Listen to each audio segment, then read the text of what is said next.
সহ যে আমাদের লিয়াজু কমিটির দীর্ঘক্ষণ আলাপ আলোচনা হয়েছে। আলাপ আলোচনায় আমরা আমাদের আন্দোলনের অতীতের বিষয়বস্তু নিয়ে আমরা পর্যবেক্ষণ করেছি এবং সেখানে জনগণের যে এত জনসমর্থন ছিল, জনগণের স্বতঃস্ফূর্ত রাজপথের উপস্থিতি ছিল, সেটা রাষ্ট্রযন্ত্রকে ব্যবহার করে সরকার যেভাবে দমনপীড়ন করেছে এবং আইন আদালতকে অস্ত্র হিসেবে ব্যবহার করে বিরোধী দল নির্মূল করে দেশে একটি একদলীয় শাসন কায়েমের জন্য সরকারের যে অপচেষ্টা, সেটি নিয়ে আমরা সবাই সতর্ক আছি।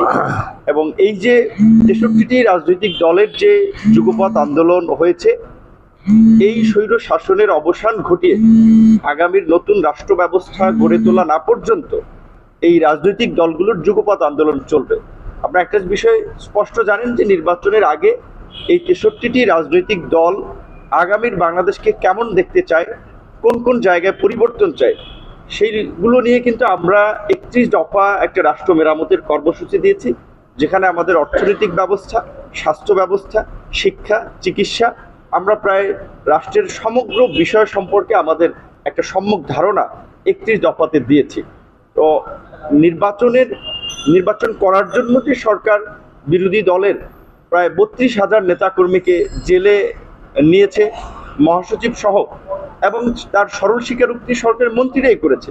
কাজে সেই অবস্থায় তো আন্দোলনকে কন্টিনিউ করে যাওয়া বিরোধী দলের জন্য অনেক ক্ষেত্রে হয়তো ডিফিকাল্ট ছিল, এবং সরকারের এই শয়তানি বুঝে ওঠার জন্য আমাদেরও বেগ পেতে হয়েছে।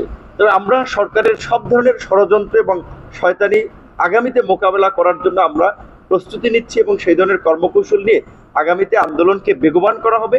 এই আন্দোলনের সাথে যারা ছিলেন রাজনৈতিক দলের নেতাকর্মী থেকে জনগণ, তাদেরকে আমরা পুনরায় আবার শক্তি নিয়ে আমরা উঠে দাঁড়ানোর আহ্বান জানাবো।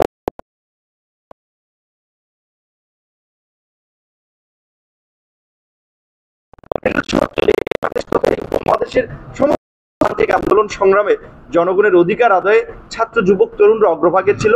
মহাসচিব সহ দেশবাসীর যে ছাত্র যুবক তরুণদের নিয়ে যে আশা এবং প্রত্যাশা, গণ অধিকার পরিষদ একটা তারুণ্যের দল হয়, ইনশাল্লাহ আমরা অতীতে যেভাবে রাজপথে ছিলাম, আগামীতেও সেই একই ভূমিকা নিয়ে শত ত্যাগ স্বীকার করেও নির্যাতন, নিপীড়ন, দমন পীড়নের মুখেও দেশের মানুষের অধিকার আদায়ে আমরা রাজপথে থাকবো।